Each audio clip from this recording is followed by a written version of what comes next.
Our feature story today is about finding the balance between cash inputs and profits.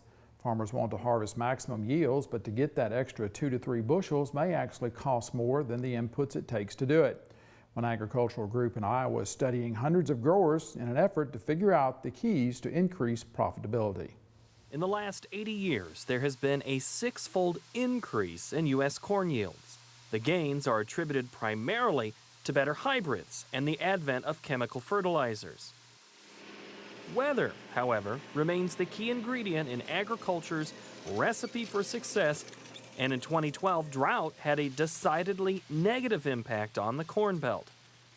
USDA estimates a lack of precipitation caused last year's corn harvest to be nearly 20% less than the 2011 average of 147.2 bushels per acre.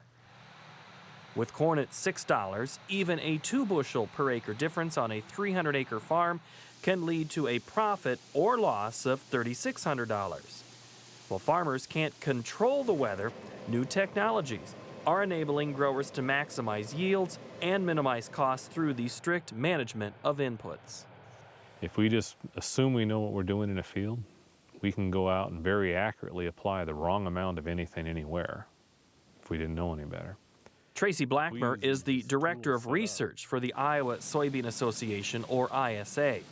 Because the ISA's members raise soybeans and corn in rotation, the association funds over 30 research projects on both crops. Its goal is to find ways to increase yields and production efficiency while protecting the environment. You know, I don't know a farmer that wants to buy nitrogen that they're going to lose or don't need. But there's also a lot more regulations coming down to restrict how much you can apply. So the more we can collect more and more data, that will also have the impact not only of improving management, but perhaps influencing future policy and regulations on fertilizers. It would really help everybody. It would help the environment, it would help the government spending and efficiency, it would also help the profitability of the grower. Thanks to yield monitors and GPS tracking, farmers can tell exactly what part of a field is producing well and where there is room for improvement.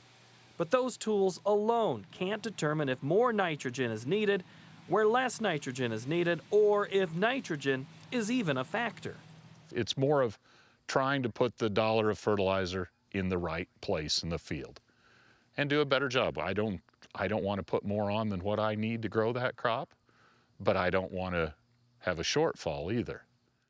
To find out how he might realize increased yields while reducing input costs, Ken Lund, who farms 2,800 acres in central Iowa, enrolled both a corn and soybean field in the ISA's Nutrient Management Benchmarking Survey in 2011. More than 400 farmers enrolled over 900 fields to have their soil and crops analyzed for essential nutrients and a number of micronutrients. Because the data was shared by farmers across the state, growers could learn not only what was right or wrong in their fields, but also in their neighbors. Growers aren't necessarily known for being neighborly and, the biggest competitors within 50 miles.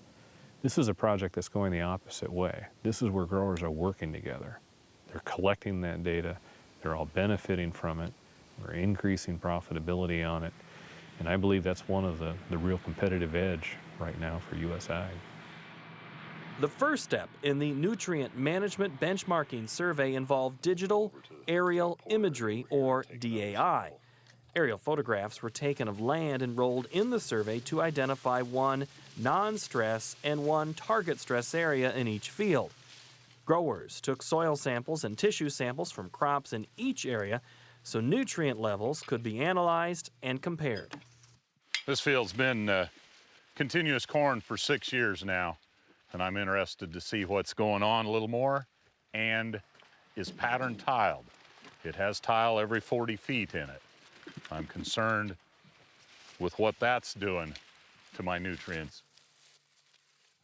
The soybean field was just one of the representative fields of what I've got. It's a normal field. It's very representative of all of mine. The study allowed farmers to select the fields they wanted enrolled in the program. It also offered growers latitude in selecting program areas under the assumption that nobody knows a tract of land as well as the person who farms it. When I went and took the soil samples and the leaf tissues, I did not go to a spot in the field that was real sandy, where I'd have those kind of issues. I tried to stay in a representative part of the field where the nutrients are going to make a difference. As part of the program, growers met with other farmers in their area to compare notes, allowing participants to not only gain knowledge about their own farming practices, but to also gain insight as to what was or wasn't working for other farmers in the region. Since the study was statewide, it established a benchmark that will lead to a better understanding of how weather and soil types affect the uptake of macro and micronutrients. And there was the added benefit that it got growers out in the field taking tissue and soil samples, an important step towards better nutrient management. And we need to take the whole leaf, and we need 15 of them. See, like, If every grower did just one trial, in Iowa that would be over 40,000 trials to pick from. Most growers agree they can find at least one thing they can do better.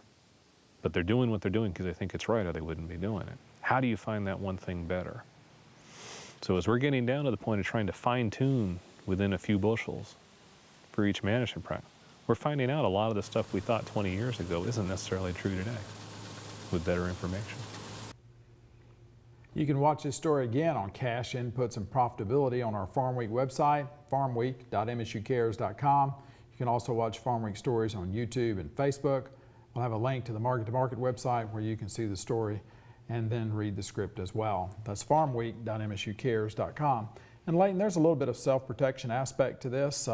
There's concern about the Gulf of Mexico dead zone and nutrients flowing down the Mississippi River. So if they do have data that shows how much nitrogen is going on farm fields, how much is coming off, then it's going to help set that policy. And without any data, you're kind of setting the policy in the dark. But with data, you're setting the policy, and hopefully that'll be able to benefit farmers because we get the right amount of fertilizer on there. Farmers aren't paying too much, and yet fertilizer is also not going off in runoff water. And as I termed it, it is fine-tuning in order to achieve this. And to hopefully make more money.